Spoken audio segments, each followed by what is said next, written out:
Hello mga karelasyon. Normal na nawawalan ng gana minsan ang partner mo.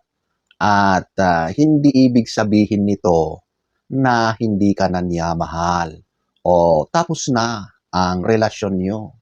Ang relasyon ay season-season din yan.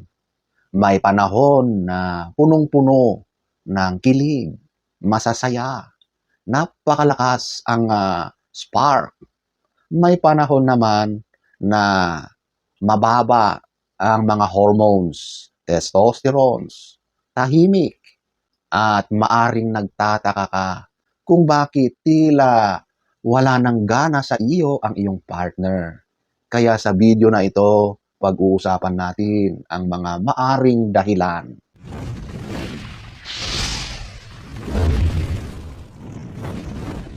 Number 1, ito yung pagod. Maaring physically, mentally, o emotionally. Basta pagod, okay? Alam nyo, kapag pagod ang katawan, wala na yang gana, wala na yang sigla pagdating sa lambingan.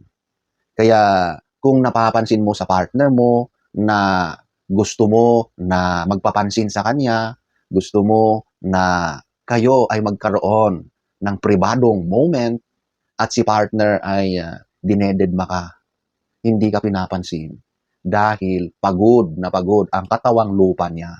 Kahit pilitin mo yan, mahihirapan na yan gawin yung dapat kasi pagod. Mas pipiliin pa niyan ang matulog, humiga, humilata, o kaya emotionally pagod na rin. Ito yung mas matindi magkasabay ito yung emotional tsaka mental. Kasi kapag may emotional na pinagdadaanan, wala na yan sa wisyo. At kapag ganyan, emotionally drained, mentally blocked, kahit anong gawin mo dyan, yung katawan ay apektadong-apektado na rin. Kapag ganyan, hayaan mo muna na makapagpahinga, makapag-recharge. Kapag may pinagdadaanan siya emotionally, i-comfort mo. Number 2, over-familiarity. Dumarating kayo sa punto na ganito. Yung sanay na kayo sa bawat isa.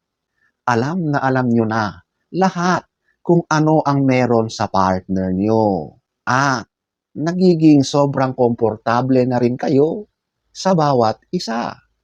At dahil alam na alam nyo na lahat, parang nagiging boring na. Wala nang bagong nangyayari sa relasyon nyo. Kumbaga, alam nyo na ang routine. Paulit-ulit yan, umiikot lang yan araw-araw.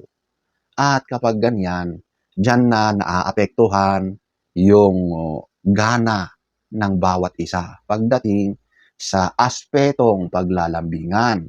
Parang padalang na rin ng padalang yung mga private moments ninyo. Hanggang sa parang nakakalimutan na. Ganyan ang mga long-term na magkakarelasyon. Yung spark nawawala. Nawawala na rin minsan yung attractiveness sa bawat isa. Pero hindi ibig sabihin na hindi nyo mahal ang bawat isa. Nandyan pa rin yung pagmamahal, yung care sa bawat isa. Pero sa aspeto na yan, yun ang medyo tinatamaan. Kaya siguro para ibalik, panatilihin ulit yung mga dating lambingan na yan, ay baguhin yung mga ganap. Siguro pwede kayong lumabas uli, mag-date, gumala kayo para mabago naman yung routine ninyo. Kapag dalawa lang kayo, nananariwa ulit yung mga pinaggagawa nyo noong kayo ay nagliligawan. Sumisigla yung relasyon ninyo kapag ganyan. Number 3, unresolved issues. Kapag meron kayong mga tampuhan, may away kayo, na ang mga ito ay normal na nangyayari sa isang relasyon. Pero kapag hinayaan nyo yan, hindi nare-resolba ang mga tampuhan na yan, dumarating yan sa punto na nagkakaroon na ng lihim na galit na nabubuo sa loob.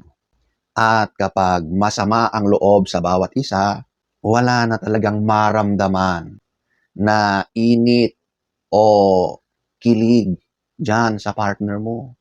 Naiinis ka, ayaw mo siyang makatabi, ayaw mo siyang kausapin. Kasi yung mga nangyari in the past ay wala namang kalinawan, walang nagiging solusyon. Hindi niyo napag-usapan ng maayos hanggang sa ganyan na ang pakikitungo sa bawat isa. Hindi na nagpapansinan.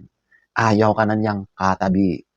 Parang nandidiri na siya at the worst. Huwag niyong antayin na yung mga maliliit na hindi pagkakaunawaan ay lalala. Pag-usapan ninyo.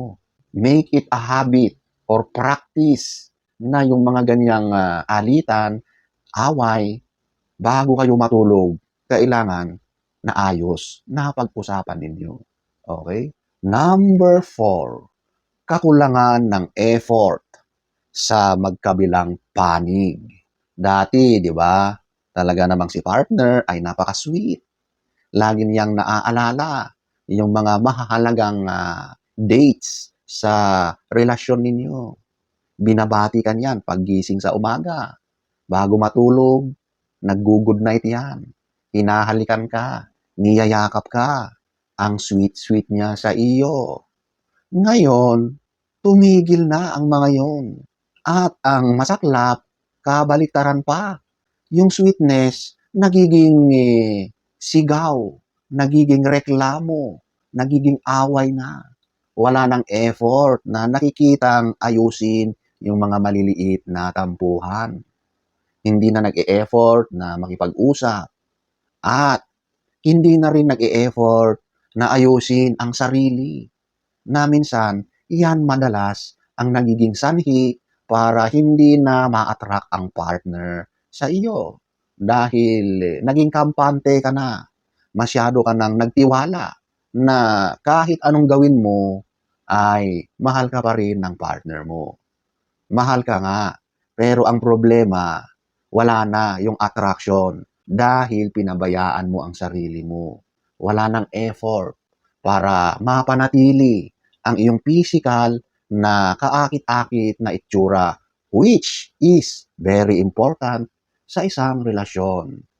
Lalo na sa part ng lalaki. Kapag napapansin niya na nagbabago ka na, lumalaki ka, ang mga lalaki, visual ang mga yan. At apektado ang nararamdaman ng mga yan sa kanilang nakikita. Kaya kung hindi ka nakanais-nais sa paningin ng partner mo, yan na yung mga dahilan kung bakit nawawalan na siya ng gana. Number 5, personal changes. So as time goes by, nagbabago ang mga priorities ng bawat isa. Nagbabago rin yung mga pananaw, mga goals, at ang mga routine.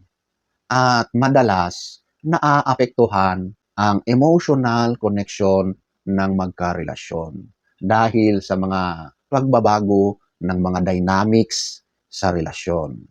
Minsan, wala nang time kasi napaka-busy na doon sa kaniyang karir, trabaho. So, ang mga yan lahat ay may negative effect pagdating sa paglalambingan. Yung gana, personal changes, kasama na rin dyan. Yung physical change. Pero isa yan sa dahilan kung bakit nawawalan ng gana ang partner ninyo. Yung pagbabago na yan, malaking hadlang yan sa intimate na oras ninyo. 2,000 years later. So, ayan po mga karelasyon. Normal na paminsan-minsan, nawawala talaga yung gana na yan. Pero ang masama, kapag naging permanente na, napakasaklap ng pangyayari kapag ganyan. Kaya bago mangyari yan, ay i-assess nyo ang mga nangyayari sa inyong dalawa. Lahat yan ay pwedeng maayos. Nagiging kampante lang kayo. Masyado na kayong naging relax na akala niyo okay lang. Pero magugulat ka na lang bakit hindi na tulad ng dati ang pakikitungo ng partner mo.